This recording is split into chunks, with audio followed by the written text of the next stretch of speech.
जी दोस्तों कि समझी गए ड्रोन व्यू ही है ये मंडी का जो व्यू तुसें दसी रहे हैं ये उपरू दसी रहे हैं काफ़ी तंबू शंबू लगे हुए दिस रहे सन और अवाम भी वगैरह काफ़ी नज़र अच्छी होती है। उसके बाद दान वगैरह भी है नज़र अच्छे सन ये मंडी ना व्यू दसी रहे हैं। गाड़ियाँ वगैरह भी आई हैं जिन्हें जिन्हें कि दाना वगैरह की या जानवरों की लोड करी तो आंदा गया है। दान वगैरह भी है कुछ है तो बारिश हुई सी वगैरह किचड़ वगैरह भी नज़र अच्छी होती है। और बाकी मेन रोड है पीछे रट्टा जी जानी है।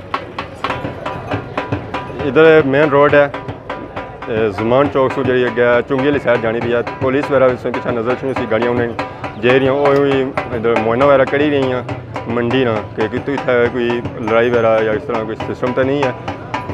वही जो आई रही मंडी चेक करी रही हैं। बाकी इस काफ़ी वगैरह जानवर नज़र अच्छे उसमें मंडी ने इस समझो ड्रोन व्यू ही है नाज़रीन तुसां वास्ते चेक करो तुसां।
इतना सारे भाई इतना कुल्फियाँ भी कुछ खाई रहे ऐसे नज़र अच्छी रही है। गर्मी का मौसम है तो इंजॉय करी रहे कुल्फियाँ वगैरह खाई रहे। वकास साहब सारे भाई और उन्होंने तक साहब आवाज़ नहीं जाना पाया पर वो जो कुल्फियाँ खाई रहे दंद आंदा होया अपना एक बच्चा है तो कुल्फियाँ तकसीम वगैरह करी रहे हैं।